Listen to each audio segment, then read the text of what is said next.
Hello students, good morning.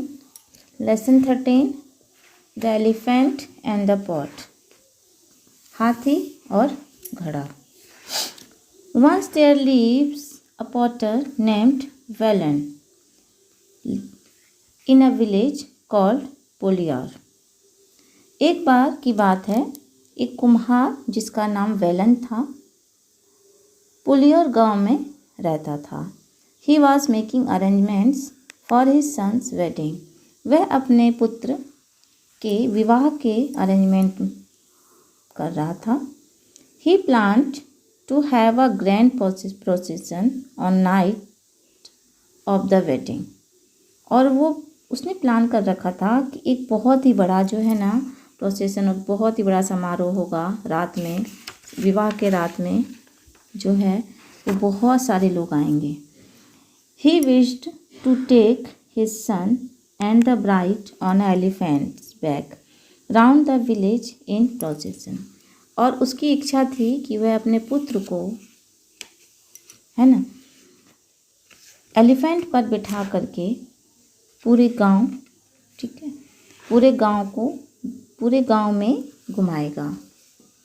Only one man in the village has an elephant.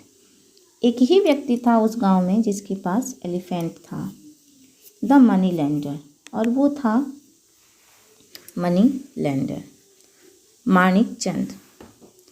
Velan went to him and said, sir, may I borrow your elephant for my son wedding procession. वो उसके पास जाता है, money lender के पास, और उसे कहता है कि क्या मुझे एक दिन के लिए आप अपना एलिफेंट जो है वो उधार दे सकते हैं मेरे पुत्र के विवाह के समारोह के लिए. The money lender agree to land him his elephant. तो वो मनी लैंडर जो था ना, क्या उसे एलिफेंट देने के लिए एग्री हो गया, ठीक है.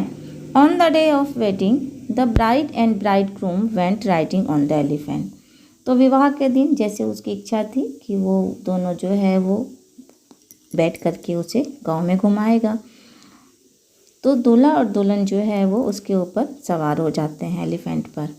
All the guest walk behind slowly. और जो जितने भी गेस्ट आए हुए होते हैं, जितने भी मेहमान आए हुए होते हैं, उनके पीछे पीछे चल रहे होते हैं. Listening to the sweet music.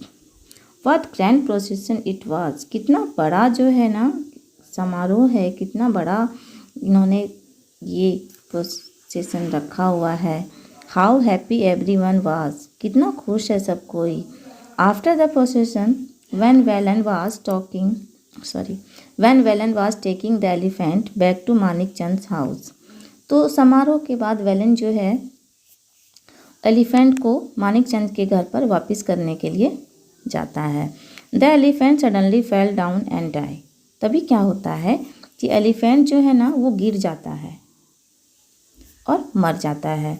Velan was shocked and very sad. अब वेलन जो है वो बहुत हैरान हो जाता है और बहुत दुखी भी हो जाता है. He rush to Manik Chand and reported his. तो वो दौड़ता हुआ भागता हुआ मानिक चंद के पास जाता है और उसे बात बताता है कि ऐसा उसके एलिफेंट के साथ में ऐसा घटना हो गया. Sir, I am very sorry, your elephant died all of sudden. कहते हैं कि मुझे बहुत खेद है कि आपका जो हाथी था ना, एलिफेंट जो था ना, वो मर गया अचानक से. I will give you the price of elephant. मैं आपको एलिफेंट का कीमत चुकाने के लिए तैयार हूँ. और I will get your another elephant. और या नहीं तो मैं आपको दूसरा हाथी ला करके देने के लिए भी तैयार हूँ. I am extremely sorry. मुझे बहुत खेद है, मुझे माफ़ कर दें.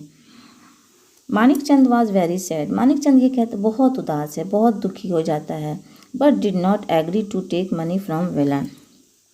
लेकिन मानिक उदास तो हो जाता है, लेकिन वह उसे पैसे लेने के लिए भी तैयार नहीं है, सहमत नहीं होता है कि वेलन से एलिफेंट के बदले में पैसे लिया जाए. He wanted only his oven elephant. और वो चाहता था कि केवल उसका जो एलिफेंट मरा है वही एलिफेंट उसको मिले, नॉट एनी अदर. और दूसरा एलिफेंट लेने के लिए वो तैयार नहीं था. Velan place with him. Velan जो है वो उसके सामने आग्रह करता है but Manikchand was very stubborn. लेकिन मानिकचंद जो था ना वो उसे कुछ असर नहीं होता है। Give me back my elephant और I will take you court said he. कहते हैं कि मुझे मेरा एलिफेंट वापस करो, नहीं तो मैं तुम्हें कोर्ट में लेकर जाऊंगा। मानिकचंद कंप्लेन टू जज that Velan did not return his elephant. Manikchand जो है वो जज को कंप्लेन कर देता है कि वेलन ने उसका एलिफेंट रिटर्न नहीं किया। वेलन एक्सप्लेन टू जज, your honour, it is true, I borrowed his elephant and took it in possession. तो मानिकचंद जज को बताता है, एक्सप्लेन करता है कि बिल्कुल सही बात है ये कि मैंने इनका एलिफेंट उधार लिया था अपने समारोह के लिए, हाँ, बट इट इज़ डाइड, लेकिन यह मर गया suddenly. I did not kill it, मैंने इसे नहीं मारा। आई एम वेरी सॉरी, मुझे बहुत दुख है। I am ready to pay the price, please your honour make him agree to this. कहते कि मैं इसकी कीमत देने के लिए तैयार हूँ, प्लीज़ इन्हें एग्री कर लीजिए, मैंने इस एलिफेंट को नहीं मारा। द जज सेड टू मानिकचंद, तो जज उसे कहता है कि your elephant died suddenly, you must accept money और another elephant in its place. कहते हैं कि आपका एलिफेंट जो है वो अचानक मर गया, तो आपको या तो मनी एक्सेप्ट करना चाहिए या फिर दूसरा elephant. But Manikchand would not listen to the जज, लेकिन मानिकचंद ने जज की बात भी नहीं सुनी। He said, your honour, he borrowed the elephant from me. उन्होंने कहा, मानिकचंद कहते हैं कि योर ऑनर, इन्होंने मेरा एलिफेंट लिया है। He must return only that elephant, उसे यह एलिफेंट वापस करना ही होगा। द जज asked them to come the next morning. तो जज कहता है ठीक है, अगर ऐसी बात है तो कल सुबह आप मेरे पास आएँ। Then he called Velan and said, उसके बाद वेलन को बोलता है कि don't come to court in the morning. कहते हैं कल मॉर्निंग में कोर्ट नहीं आना। स्टे इन योर हाउस, अपने घर पर ही रुकना। Keep your pot near the door and close it. और क्योंकि वो पॉटर था, ने स्टोरी में पढ़ा कि वेलन जो था वो क्या था, पॉटर था, तो उसने क्या कहा, जज ने क्या कहा कि कल तुम कोर्ट नहीं आना, कल तुम अपने घर पे ही रहना और अपना जो मटका घड़ा जो बना रखा है ना तुमने, उसको तुम घर के बाहर दरवाजे पे रख देना और दरवाज़ा बंद कर देना। I will ask Manikchand to come your house and call you, मैं मानिकचंद को तुम्हारे घर में तुम्हें बुलाने के लिए भेजूँगा। He will open the door in hurry, वह जल्दबाजी में दरवाज़ा खोलेगा। And all the pots will be broken, और सारे घड़े जो है ना तुम्हारे टूट जाएंगे। Then shout and call the neighbours, तब तुम चिल्लाना और अपने पड़ोसियों को भी बुलाना। Tell them your pot was broken by Manikchand, और उसे बताना कि ये सारे जो घड़े हैं ना वो मानिकचंद ने तोड़े हैं। He will offer you money for pot, वह तुम्हें पैसे घड़े के बदले में पैसे देने की कोशिश करेगा। डोंट एक्सेप्ट इट, और तुम इसे स्वीकार नहीं करना। Come and report to me, और तुम मेरे पास आना ये रिपोर्ट करने के लिए। वेलन डिड एज द जज टोल्ड हिम, वेलन ने ऐसा ही किया जैसे कि जज ने उसे करने के लिए कहा। He howled, O my pot, my precious pot, my father's pot, all broken by this man. Manikchand said, I will give you और I will buy you new pots. वो चिल्लाने लगा, शोक मनाने लगा, मेरे सारे मटके टूट गए, मेरे पूर्वजों के सारे मटके भी टूट गए, सारे मटके मेरे इस आदमी ने तोड़ दिए। अब मानिकचंद बोलता है कि ठीक है, मैं इस मटके के बदले में तुम मेरे से पैसे ले लो। But Velan said, no no, I want only my pots.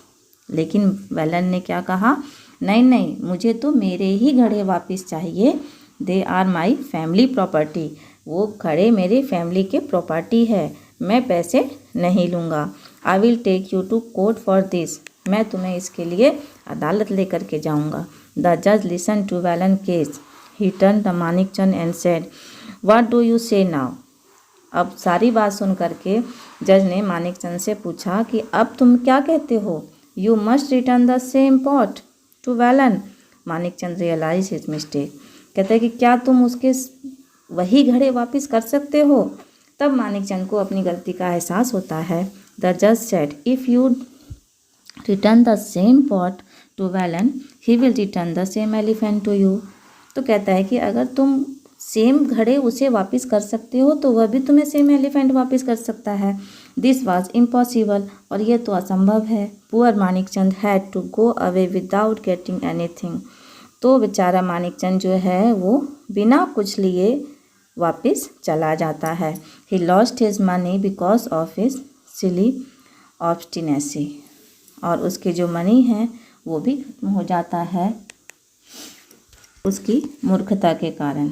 Okay, thank you.